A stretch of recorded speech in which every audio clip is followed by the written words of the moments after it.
Hey everyone, it's Blake here with ChessPathways.com.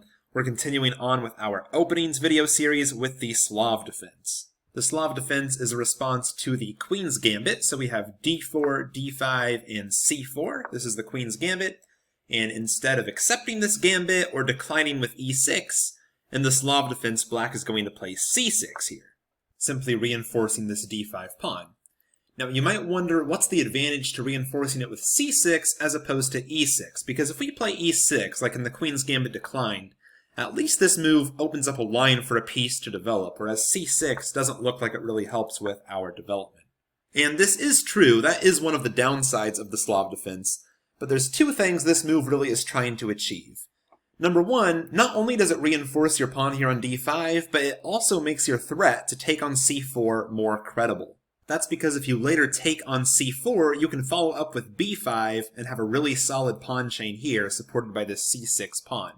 For example, in one of the main lines, knight f3, knight f6, and if white still doesn't defend this gambit pawn, if they still play something like knight to c3, now black can consider taking here on c4, getting ready to play b5 next turn and have a solid extra pawn, and that would not be possible if this pawn was not yet on c6. The other nice thing about this move c6 is that it does not block in the light-squared bishop yet, like a move like e6 would. Now, you can't usually bring this bishop out too early if white plays aggressively. For example, after knight c3, it would be a mistake to play bishop f5 here because this b7 pawn is exposed, and after c takes d5, queen b3, we have two pawns attacked here, and that's not very pleasant for black at all. But the fact that this bishop is not blocked in could come in handy if white chooses a more passive continuation. For example, if white simply plays e3, just defending this pawn, making sure they don't lose this c4 pawn, after something like knight f6, knight f3, it's totally reasonable here to play bishop g4, get this bishop outside the pawn chain before playing e6, and black's going to avoid having that bad light-squared bishop. Alright, so let's start talking about some possible continuations here. We're going to start with some minor options, and then we'll move into the main lines. So one choice white has here is to play the exchange Slav, where they simply take here on d5, and we take back. And this gives up white's space advantage that they had, but it also leads to a completely symmetrical position, and this is often considered to be one of the most boring openings in all of chess, the exchange variation of the Slav Defense, just because of how symmetrical it can be. This gives a lot of Slav Defense players headaches when they're playing lower-rated players who are trying to make a draw, because this line is considered so drawish. Just to show some of the main lines here, knight c3, knight to f6, knight f3, knight c6, bishop f4, bishop f5, e3, e6, bishop d3, exchange on d3, bishop d6, exchange on d6, castle, castle, I think it goes rook c1, rook c8, a3, a6. There's some line like this. Complete boringness. Certainly black's not in any trouble here, but it's also going to be difficult to win the game, unfortunately. But the good news is black has ways to try to avoid this if you're looking for a win. So if white does choose to play the exchange Slav, after knight c3, knight f6, knight f3, knight c6, bishop f4, one popular option here is to play a6, trying to get some imbalance in the position. The idea is that you're waiting for them to play this natural move e3, and then you're going to play bishop g4 and pin this knight to the queen, at least imbalancing the game a little bit. And the other idea of a6 is that if they try to play something like queen b3, which they sometimes do in the exchange Slav trying to target this b7 pawn, they'll usually do this after the bishop leaves this square though. For example, let's just say e3, bishop g4, queen b3. Now we can simply play knight to a5, and the fact that there's no checks on the b5 square makes this a lot more pleasant for black than it would be without this move a6 thrown in. For example here, if white tries to play something like queen to a4, black can either play bishop d7 or even b5. White's sacrifices here don't work too well, and once again we see the advantage of having this pawn on a6. Another move here after bishop f4 besides a6 to try to imbalance the game with black is to play knight to e4. And if white were to take this knight, now this knight's getting kicked away and this pawn would be hanging, so they can't really do that right away. So if they instead play e3, now we can just take on c3, and you might wonder about the logic of moving the same piece 3 times in the opening just to help another white pawn get closer to the center, but at least white now has a backwards pawn on an open file, and you've succeeded in imbalancing the position a bit. It's not going to be completely symmetrical. So the bottom line with the exchange variation of the Slav Defense, this move c takes d5, is that it's considered to be pretty harmless. If white's trying to make a draw, it can be hard to avoid sometimes, but as we've just seen, there are ways to imbalance the game. You don't have to go along with white's plan of complete symmetry, so this move should really be nothing to fear. Coming back here to our starting position, let's consider another option that white has, and that is to simply defend this pawn very early on and make sure that we don't have a chance to take that pawn on c4. For example, e3 is a possible move here, just defending this pawn, but white is making a concession by playing this move. They're making sure that their bishop is not going to get out of this pawn chain. So we can at least be happy they made that concession, and as we've seen, we can even get our bishop out of our pawn chain in some lines. For example, knight f6, knight f3, bishop to g4, and I just pulled one sample line to show how the game might continue. Let's say knight to c3, we can just play e6, open a path for our other bishop to develop. White will sometimes try to chase our bishop around and try to secure the bishop pair by trying to get us to exchange this bishop off for this knight, but you might argue that even that is better than having this bishop sit passively here on c8. Just to show how white can try to do that, let's say h3, bishop h5, g4, bishop to g6, and knight to e5, again trying to force this exchange on us. But after simply knight b to d7, knight takes g6, h takes g6, bishop b2, black can continue developing here with bishop to b4, and black really has no weaknesses at all here. These doubled pawns are not a problem at all. In fact, this pawn here on g6 helps control some key squares a little better, making ideas like f4, f5 harder to achieve later in the game for white. And black also, at least temporarily, has this semi-open file for their rook, and has no trouble at all finishing up their development. White also has lines where they try to get this bishop out early, but we're going to see that that usually allows black to take here on c4 and try to hold on to an extra pawn. For example, after knight c3, knight f6, the main moves are knight f3, just continuing on with their development, or e3, defending this pawn. But sometimes white might try to play a move like bishop f4 here. Now this kind of comes down to your preference if you're playing this with black, but in general, when I play the Slav Defense, my philosophy is either you're going to play e3 early on and block this bishop in and defend your pawn here on c4, or you're going to get that bishop out, but now I'm going to take your pawn here on c4. I'm not going to give you both things. I'm not going to let you play bishop f4, get your bishop out of the pawn chain, and then play e3 next turn to defend your pawn. I want to make white choose. I don't want to give them both. So if they play bishop f4 here, I am going to take here on c4. And again, this pawn on c6 makes it a much more credible threat to defend this pawn long term by following up with b5.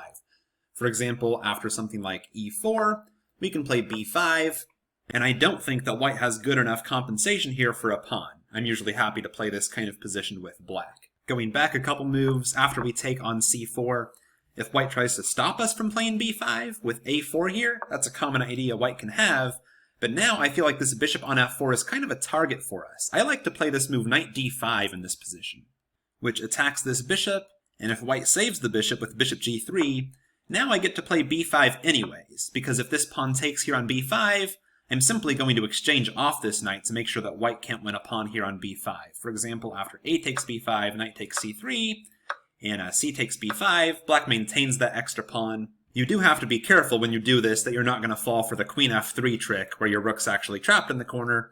But here white hasn't played e3 or e4 yet, there's no queen f3 here, and black is simply up a pawn. Alright, we've considered most of white's sidelines. Let's move along with the main line here, which continues knight c3, knight f6, and knight f3, just putting those knights on their most active squares and letting us take on c4 if we want to. Now black has three main options here, all of which are very popular. There's d takes c4. This is the main line move of the Slav defense, simply taking this pawn. There's e6, which is called the semi-Slav, probably because at first glance it looks like it's combining ideas of the Queen's Gambit declined and the Slav defense, playing both c6 and e6, taking one more move to open a line of development to stabilize the black center before taking this pawn on c4. And finally, a6 is another popular option. This is called the Chepanenko variation, and this move is really preparing to build a pawn chain here by playing b5. If white doesn't stop us from taking on c4 next turn, then we're going to take, play b5, and have a super solid extra pawn. So white will probably not let us do that. So let's start by looking at d takes c4, the main line Slav defense move, taking this c4 pawn. Now, as we've seen, it's actually a pretty credible threat to play b5 and just have a permanent extra pawn.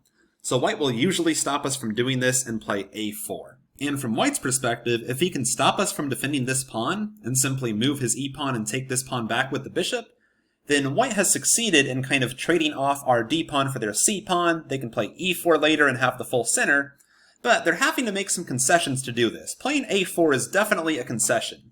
It gives up the right to control the b4 square later on, and we're going to see that black usually uses that square to put a bishop on. Also, now that there's no more pressure here on d5, there's no more queen b3 tricks with a double attack, black now gets to move their bishop outside the pawn chain and play bishop f5. So bishop f5, e3, e6, bishop takes c4, white goes ahead and gets that pawn back, but as we just said, bishop b4 can now be played. Castle, castle, queen e2, knight b to d7. Black has no trouble at all finishing development here for all their minor pieces. And after e4, white does finally get control of the full center here, but black's pieces are very active, and we end up with what's called the Karo-Slav pawn structure here in the center, with white having the center occupied with their queen's pawn, but black having the pawns on c6 and e6. And it's called the Karo-Slav pawn structure because it happens so often in the Karo-Khan defense, the Slav defense, and a few other openings as well, where white has a space advantage for now, but black's probably going to try to strike back later on with c5 or e5, trying to neutralize white's space advantage. So that's an example of how play can go in the mainline Slav defense. After knight f3, now let's talk about e6, the semi-Slav. Now at first this looks not as ambitious for black, because they're not taking this free pawn on c4, and black can certainly play this line passively, but black certainly doesn't have to. The semi-Slav is actually considered an extremely complex opening with some of the most fascinating lines of any chess opening if black does not play passively. I'll just show two examples right now, but the semi-Slav is so complex it probably deserves at least its own full video, if not more. Just to show an example, let's say white plays e3 and defends this c4 pawn finally. Black can play knight b to d7, and it looks like black is now stuck with a bad bishop, but we're going to see how black handles this. If white plays bishop d3, continuing on with their development and possibly thinking about playing e4, black will usually pick this as the best moment to take here on c4, making this bishop move again. Bishop takes c4, and now b5, bishop back to d3, and black has a few moves here, but a6 is very popular. Simply defending the b5 pawn to free the c6 pawn from that duty so this pawn can march forward with c5, and then this bishop will actually be very good along this long diagonal. The lines here can be extremely complex. For example, after e4, c5, e5, that's one continuation, with a follow-up something like c takes d4, knight takes b5, a little desperado because this knight's hanging, or going back here after e4, c5, d5 is another continuation, with some very complex positions to analyze. This is called the Moran variation of the semi-Slav. So that was after e3, where white defends this c4 pawn. White can also bring this bishop out of the pawn chain with bishop to g5, and I mentioned that I usually won't let white develop this bishop without defending this pawn, because I'm going to take on c4, but it's much more complicated to do so now. This is called the Bottleneck variation of the semi-Slav, and we're going to see white's idea. If we take on c4 here, white gets to play e4, simultaneously threatening to win their pawn back, and to play e5 and attack our pinned knight. So after b5, e5, attacking this knight, we have to play h6 to not lose a piece, and after bishop h4, g5, but now white's going to temporarily sacrifice a piece. Knight takes g5, hg5, bishop g5, because they know they're going to get a piece back here on f6. I'll just quickly show the main line of the Bottleneck Slav. Knight b to d7, they can take our knight here, bishop b7, g3, queen b6, bishop g2, c5, opening up a line here, so white plays d5 to keep it closed, castle long, castle short, and b4. An extremely complex, fascinating position here. Definitely not the calm game you might have expected after a seemingly normal move like pawn to e6. Finally, there's the Chebanenko variation with a6, and this gives white the opportunity to play c5 here, close the center for now, and try to stop us from advancing our b-pawn. I should point out that white usually doesn't want to play this move early on in the Slav defense. For example, a very early tournament game I played right at the beginning of my chess career back in 2010 was a Slav defense, and white played here c5 on move 3, and this is considered bad. You can actually tear down this pawn chain right away. You can just play b6, and there's nothing white can really do to maintain this pawn chain. If they exchange off here, this doesn't make any sense for white. They just basically exchanged off their c-pawn for your a-pawn. That's not good at all for white. They just opened your rook's file and gave you more central pawns. And if they try to maintain this pawn chain with b4, after simply a5, it's going to fall apart. They cannot play a3 to maintain it because of the pin on the a file. But after black plays a6, now c5 is a much more serious option for white, because if black plays b6, black will not be able to recapture with their a-pawn. For example, a position like this would leave black with a backwards pawn here on the c file and an isolated a-pawn. Certainly not the end of the world for black, but that's what white is trying to go for when they play this move c5. So I just pulled together a sample line here to show how the game might go. After c5, black can play knight b to d7, bishop f4. Black will often answer this with knight h5, just trying to force this bishop to make a decision. And white sometimes even retreats this bishop, and white can come right back to f6. I've seen some games that go like that. But if white wants to avoid an early repetition, there's nothing wrong with playing e3 here. And if black were to take here on f4, white does lose their pair of bishops, but they're going to have very good control over the e5 square after e takes f4. So the game might continue g6, bishop d3, bishop g7, castle, castle, bishop to g5, finally getting out of that option for black to exchange there on f4. Rook to e8, e4. Black can go ahead and exchange there on e4 and bring their other knight to f6. And now play bishop e6. Usually you don't want to block in your central pawns with pieces, but here this bishop is already fianchettoed. There's no real reason to move this e-pawn, so the bishop does a good job here on e6. And this kind of highlights a downside to white playing c5, which is that it gives black this d5 outpost. And after rook e1, knight d5, we see that black's actually doing a very good job here, coordinating their pieces, using this outpost on d5, pressuring this backwards d-pawn, and the game will remain highly complex. If white wants to avoid this, they don't have to play c5 here. After a6, it's certainly not too late for white to go back to an exchange Slav. They can take here, and black's not really afraid of this. We've already seen that a6 can be a useful move in the exchange Slav. And additionally, white does not have to play c5 and close the center. White can certainly just play e3 here in this position, just defending this the c4 pawn with the bishop. And now after, for example, b5, white can again just maintain the pawn tension, not exchange and not push forward. They can just play b3, adding more support to this pawn. And after bishop g4, bishop e2, e6, we again have a pretty complicated position with lots of pawn tension here.